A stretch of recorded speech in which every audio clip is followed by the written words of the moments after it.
What's going on, everybody? It's your boy Afro Sniper X back in the Heezy for Sheezy with another one, guys. Today I'm gonna be showing y'all what I did to my MP-5 SD. Heck yeah, hit that intro. Boy!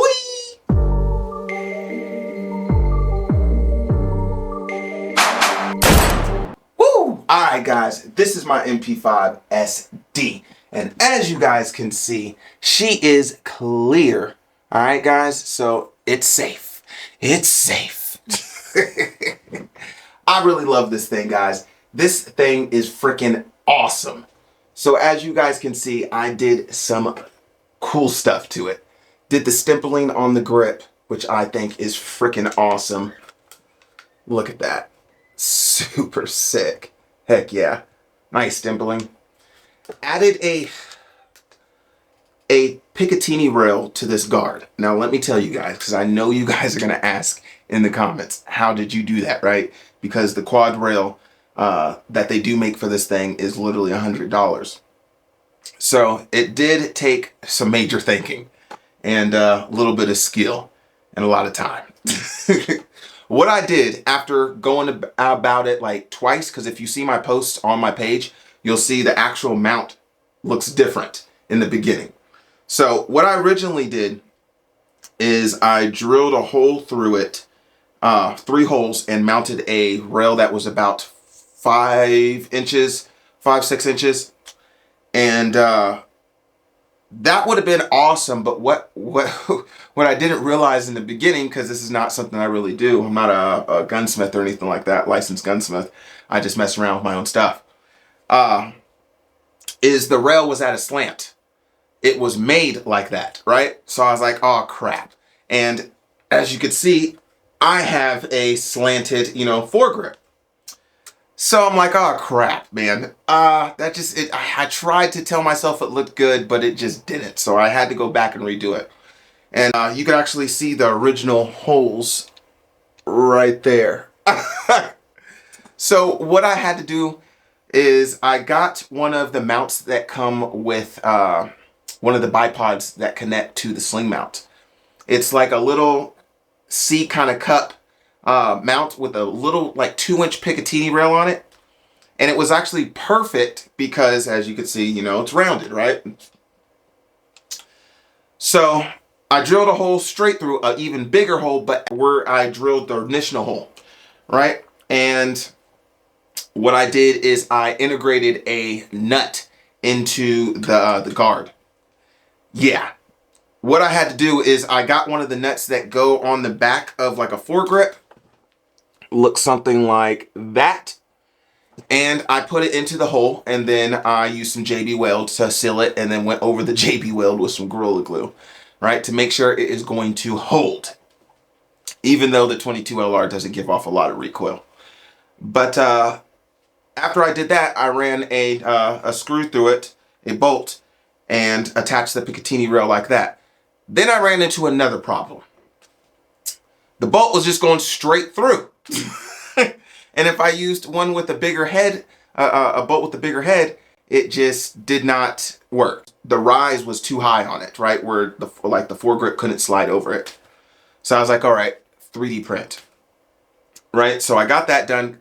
3D printed a little like plastic, like nut cover.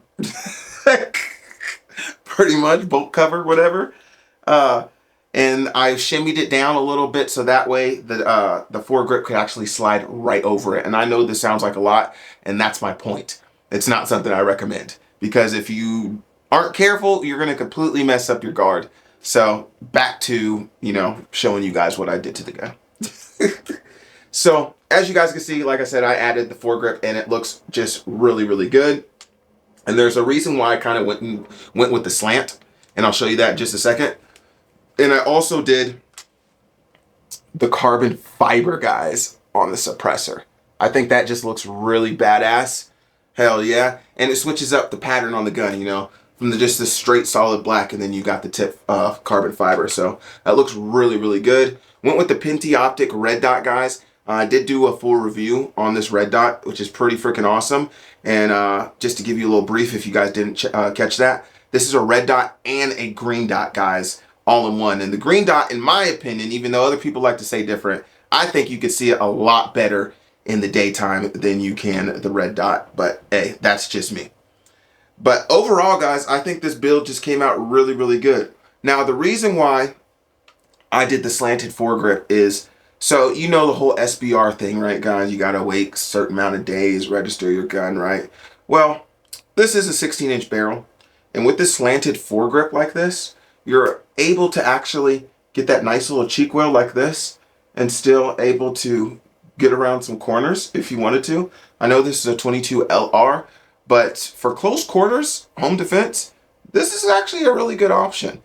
And to be honest, man, like, this is coming from a person that owns ARs, 12 gauges, you know, SKSs, 9mm. Like, I'm just saying, you know, I'm not saying it from a standpoint of a person that only has 22s and is like, yeah, I'm a 22 fanboy. It's the best caliber in the world. It's not. It's not. It absolutely is not. But is it good for home defense? Absolutely. You got a round that's not going to over-penetrate. You got a round that is going to not kill someone in the house next door when you put down your home intruder, right? You got a round that is going to dump most of its energy into the target, which is what you want.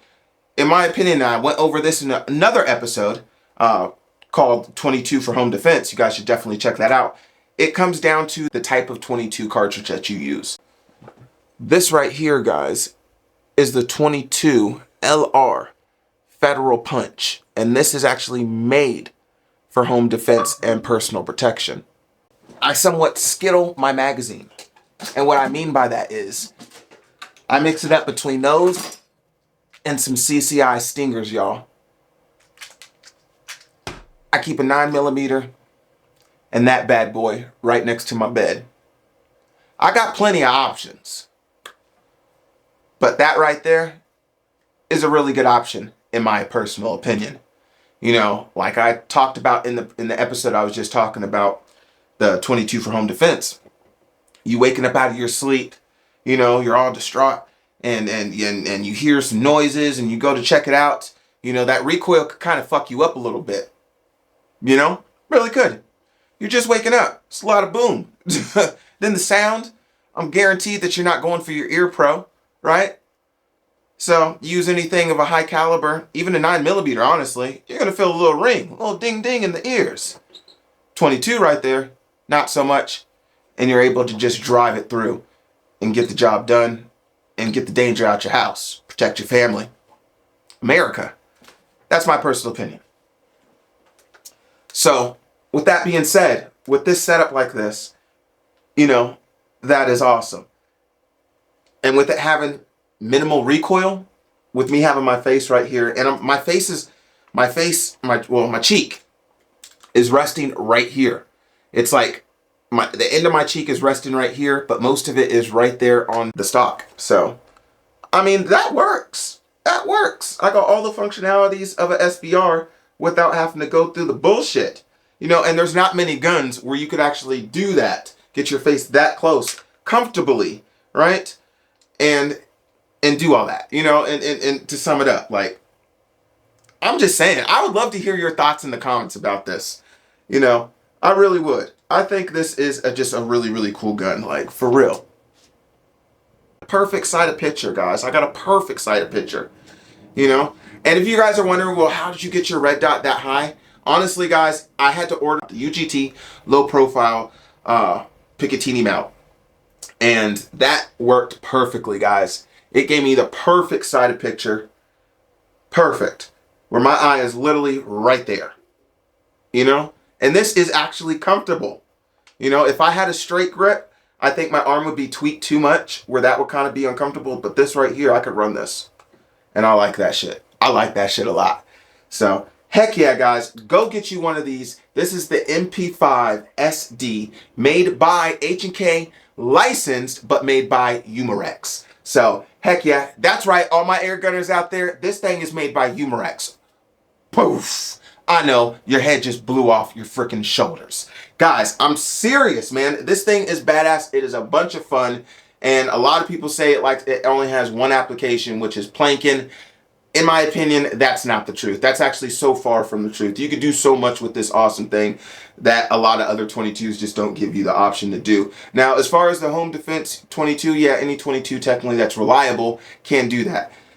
But there's many things that you want your 22 to be able to do for it to be approved for home defense, in my opinion, like I said. And we go over all that in that episode 22 LR for home defense that I think that you guys should watch. So, this thing is a beast. I'm your boy Afro Sniper Rex, and this is my H&K MP-5, and this thing is badass. Go get you one. They're pretty much available at any gun website, and I'm pretty sure your local gun shop has a couple of these. If you guys live in a state where you can't have something like this, or you live in a country and you can't have something like this, I'm sorry. From the bottom of my heart, I'm sorry. You have no idea. I feel like a lot of YouTubers say, man, they're sorry and all that good stuff, but in the back of their mind, they're like, haha, sucks for you. It really hurts me that you guys can't have, awesome tools like this. That's fucked up, man. It's fucked up. So my hat goes out to you guys.